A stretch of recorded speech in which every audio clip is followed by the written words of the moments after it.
শহীদ বুদ্ধিজীবীদের স্মরণে রাজধানীর মিরপুর শহীদ বুদ্ধিজীবী স্মৃতিসৌধে শ্রদ্ধা নিবেদন করতে সাধারণ মানুষের ঢল নেমেছে আজ। শনিবার ভোর থেকেই বিভিন্ন সংগঠন ও স্কুল কলেজের শিক্ষার্থীরা ব্যানার, ফেস্টুন নিয়ে স্মৃতিসৌধে আসেন। সাধারণ মানুষের পাশাপাশি বিভিন্ন দল ও অঙ্গ সংগঠন শহীদ বুদ্ধিজীবীদের প্রতি শ্রদ্ধা জানাতে আসেন। এদিন প্রথম প্রহরে রাষ্ট্রপতি ও প্রধান উপদেষ্টা শ্রদ্ধা নিবেদনের পর সর্বস্তরের মানুষ শ্রদ্ধা জানাতে আসেন। সকাল 7:05 বুদ্ধিজীবীদের প্রতি সর্বপ্রথম শ্রদ্ধা নিবেদন করেন রাষ্ট্রপতি মোহাম্মদ শাহাবুদ্দিন ও প্রধান উপদেষ্টা ডক্টর মোহাম্মদ ইউনুস।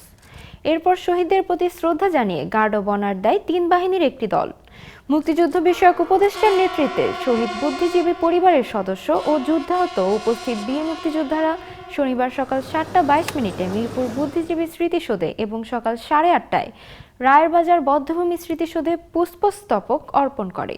অর্পণের মধ্য দিয়ে জাতির শ্রেষ্ঠ সন্তানদের প্রতি শ্রদ্ধা জানান। সকাল 8:30 থেকে সর্বস্তরের জনগণ বুদ্ধিজীবী স্মৃতিসৌধে পুষ্পস্তবক অর্পণ করেন। দেখা গেছে স্মৃতিসৌধের ভেতর থেকে বাইরে পর্যন্ত মানুষের দীর্ঘ লাইন। এ সময় শহীদ পরিবারের সদস্যরা তাদের প্রিয়জনের কবরের পাশে দাঁড়িয়ে তাদের স্মৃতিচারণ করেন। অনেকেই কবরের পাশে চোখের পানি ফেলেন। শ্রদ্ধা নিবেদন শেষে অনেক সাধারণ মানুষকেও শহীদদের কবরের সামনে নীরবে দাঁড়িয়ে থাকতে দেখা গেছে। শহীদ বুদ্ধিজীবীদের যে আইডিয়ালস, তাদের যে লড়াই, সেটাকে আমরা ধারণ করি। ঠিক 71-এ যেভাবে ঠক ঠক করে ওনাদেরকে ধরে নিয়ে গিয়েছিল পাক হানাদার বাহিনী এবং তাদের দোসররা, আপনি একই পুনরাবৃত্তি কিন্তু আমরা জুলাই দেখেছি। আমরা 1971 সালে বহু মানুষের আত্মত্যাগের পর, বহু শহীদ বুদ্ধিজীবীর আত্মত্যাগের পর আমরা স্বপ্নের বাংলাদেশ গড়তে ব্যর্থ হয়েছিলাম। একদলীয় মানসিকতার জন্য, একটা দলের ব্যর্থতার জন্য। আজকে কোনোভাবেই যেন সেই ব্যর্থতার পুনরাবৃত্তি না হয়। আমাদের তরুণদের আত্মত্যাগের বিনিময়ে রাষ্ট্র গড়ার যে দ্বিতীয় সুযোগ আমরা পেয়েছি, সেই সুযোগ যেন আমরা কোনোভাবেই নস্যাৎ না করি, সেই সুযোগ যেন আমরা কোনোভাবেই নষ্ট না করি, সেটাই যেন আমাদের প্রত্যয় হয়।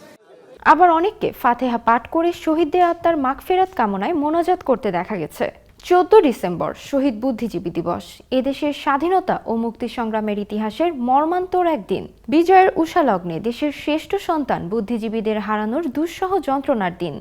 9 মাসের রক্তক্ষয়ী মুক্তি সংগ্রামের শেষ লগ্নে বাঙালি যখন চূড়ান্ত বিজয়ের দ্বার প্রান্তে, ঠিক তখনই 1971 সালের 14 ডিসেম্বর রাজাকার আল বদর, আল শামস ও শান্তি কমিটির সদস্যরা মেতে ওঠে দেশের বুদ্ধিজীবীদের বর্বরচিত হত্যাযজ্ঞে।